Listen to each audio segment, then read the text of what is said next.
Very good evening.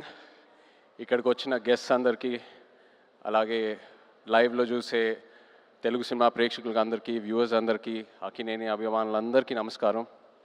Firstly I'd like to start by thanking Sandeep Reddy వంగ.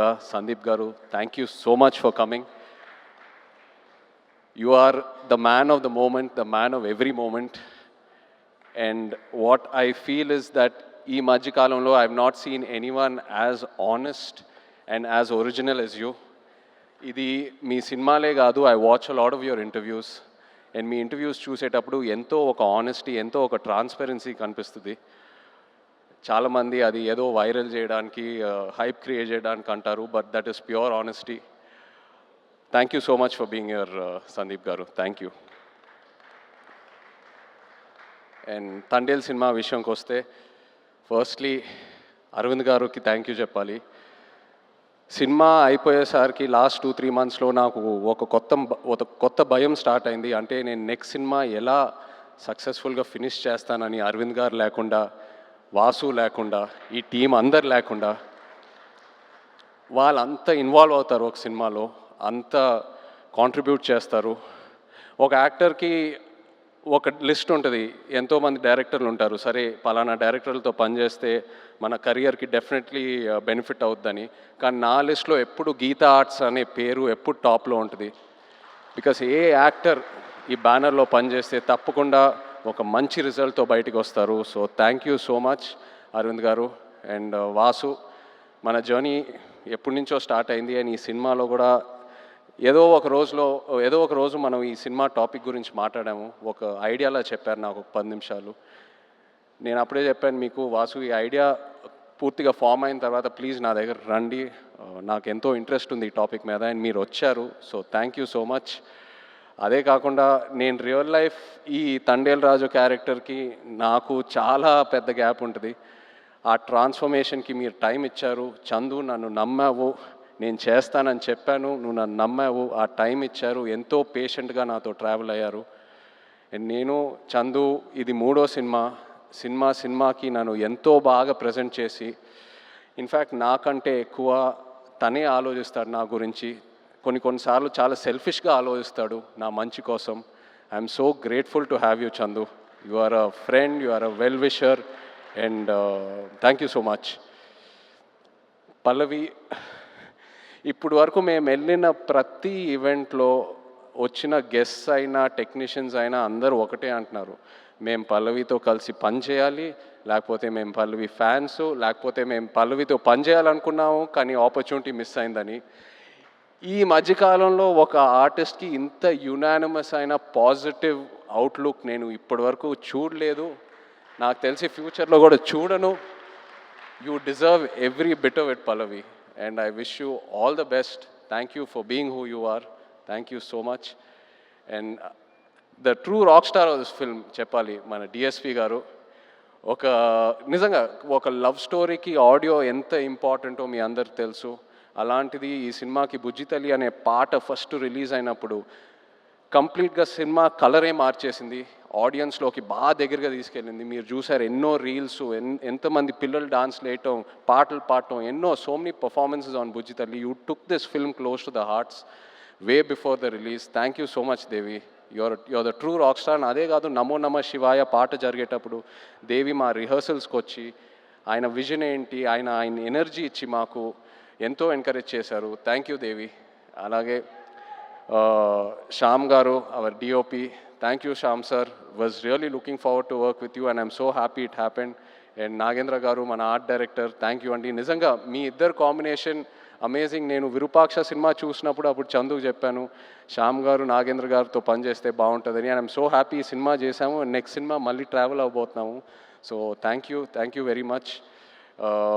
అలాగే all the lyric writers, Shreemani గారు, జొన్నవిత్ల గారు, మన action directors, choreographer Sekhar మాస్టర్కి thank you చెప్పాలి. The entire production team, Satya గారు and everyone else, thank you so much. మన PROs Vamsi, Sekhar, Anurag, and direction department చాలా support చేశారు నన్ను ఈ సినిమాలో. కిరణ్, యోగి అండ్ పట్నాయక్ స్లాంగ్ విషయంలో ఒక శ్రీకాకుళం యాస ఉంటుంది ఈ సినిమాలో. అది that was a very very challenging portion. So ఈ విషయంలో చాలా సపోర్ట్ చేశారు, థ్యాంక్ యూ. అలాగే భాను గారు, రియాజ్ ఈ కథ తీసుకొచ్చినందుకు along with Karthik. So thank you all so much. But ఇప్పుడు ద హీరోస్ ఆఫ్ తండేల్ నేను స్టేజ్ మీద పిలుద్దాం అనుకుంటున్నాను. శ్రీకాకుళం నుంచి, మచ్చిలేశం నుంచి వచ్చిన మత్స్యకారులందరినీ కొంచెం వేదిక మీద రావాలని కోరుకుంటున్నాను. ఎందుకంటే వీళ్ళు లేకుండా ఈ తండేల్ సినిమా ఇవాళ ఉండేది కాదు, ఈ తండేల్ రాజు క్యారెక్టరే లేదు.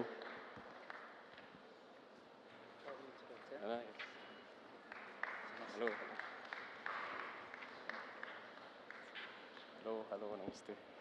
హలో అండి. హలో రండి. హలో.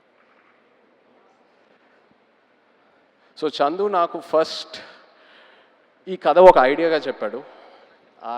ఆబ్వియస్లీ బాగా ఎక్సైట్ అయ్యాను. ఒక యాక్టర్కి పల్లవి కమ్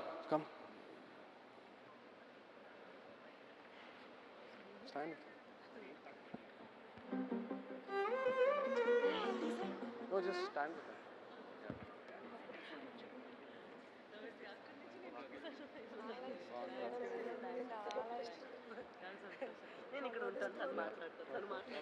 సో చందు నాకు ఈ కథ జస్ట్ ఒక ఐడియాగా చెప్పాడు, ఒక డాక్యుమెంటరీ స్టైల్లో ఒక 10 నిమిషాలు. ఆబ్వియస్లీ కథకి ఎక్సైట్ అయ్యాను, చేద్దాం చందు ఖచ్చితంగా.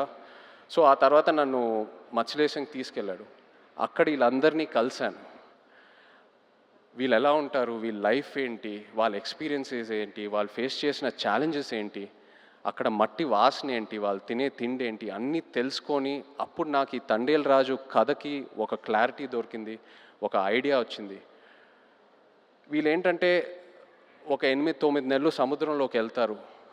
ఏదో 2 రోజులు అలా యాట్ అయిన తర్వాత వాళ్ళ బోట్ డెక్ ఫుల్ అయిన తర్వాత మళ్ళీ పోర్టుకు వచ్చి వాళ్ళు పట్టుకున్న ఫిష్ ఏదైతే ఉందో అది ఇచ్చి వాళ్ళ బోట్లకి ఏదైతే కావాలో అవి రీఛార్జ్ చేసుకొని వాళ్ళకి కావాల్సిన ఫుడ్, డీజిల్ అవన్నీ తీసుకొని మళ్ళీ బయలుదేరుతారు. కానీ ఒకసారి సముద్రంలో ఉన్నప్పుడు వాళ్ళకి ఒంట్లో బాగున్నా బాగాలేకపోయినా, ఎలా ఉన్నా, ఒంటరిగా ఉన్నా లేనా, అసలు ఎలాంటి సెల్ ఫోన్ కమ్యూనికేషన్ ఉండదు, ఇంట్లో వాళ్ళు ఎలా ఉన్నారు, వాళ్ళ ఫ్యామిలీస్ ఎలా ఉన్నారు, ఆ బోట్ మీద ఏదైనా ఎమర్జెన్సీ వచ్చినా కూడా సరే వాళ్ళు సముద్రంలోనే ఉండి ఆ యాట పూర్తయ్యాకే మళ్ళీ తిరిగి వస్తారు. అండ్ ఏంటంటే నేను అక్కడ ఉన్నప్పుడు అడిగాను, మీరు ఒకసారి పాకిస్తాన్లోకి వెళ్ళి ఒక సంవత్సరం పైన అక్కడ ఉండి జైల్లో ఉండి ఎన్నో కష్టాలు చూసి ఎన్నో ఛాలెంజెస్ చూసి బయటికి వచ్చారు కదా, మళ్ళీ ఎందుకు వెళ్తున్నారు యాటకి, వేరే ఏదైనా పని చేసుకోవచ్చు కదా అంటే, లేదు మాకు అదే వచ్చు, మాకు ఆ సముద్రం తప్పితే వేరే ఏది తెలీదు, ఏ కష్టం వచ్చినా సరే మేము చూసుకుంటాము. అండ్ ఇది నాకు డైరెక్ట్గానే కాదు, ఆడవాళ్ళ ముందు చెప్పారు. అండ్ వాళ్ళ మొహంలో ఒక భయం కనిపించింది, కానీ ఆ భయం వెనకాల ఎంతో ఒక ఫియర్లెస్ అనే ఒక క్వాలిటీ కనిపించింది. For me this is the true ultimate human emotion. అంటే ఆల్మోస్ట్ ఒక స్పిరిచువాలిటీ, ఒక తపస్లా అనొచ్చు. So these are my real life heroes. వీళ్ళ లేకుండా ఈ తండేల్ సినిమా ఉండేదే కాదు. Thank you so much. మీరు ఎంతో నన్ను ఇన్స్పైర్ చేశారు, మీరు ఎంతో నన్ను మూవ్ చేశారు. ఈ తండేల్ రాజు క్యారెక్టర్లోనే కాదు, but also as a human being మిమ్మల్ని చూశాక ఎంతో నేర్చుకున్నాను. అండ్ ఎంతోమంది అంటూ ఉంటారు ఒక 1.5-2 years ఈ సినిమాలో ట్రావెల్ అవుతూనే ఉన్నానని, బట్ ఇంకో 10 సంవత్సరాలు కూడా వీళ్ళ నుంచి నేను నేర్చుకునే స్టోరీస్, వీళ్ళ నుంచి నేను ఏదైతే ఇన్స్పైర్ అయ్యానో చెప్పాలనుకుంటే చెప్తానే ఉంటాను ఇంకో 10 years కూడా. Thank you so much. ఏదో కొంచెం ట్రై చేసాం తండేల్ సినిమాలో మీ కథలన్నీ బయటికి జనాల్లోకి వెళ్ళాలని, ఇన్స్పైర్ చేద్దామని. ఐ హోప్ మీరందరూ సినిమా చూసి సంతోషం పడతారు. Thank you so much everyone. Feb 7th థియేటర్స్లో దుల్లగొట్టేద్దాం అంతే. Thank you.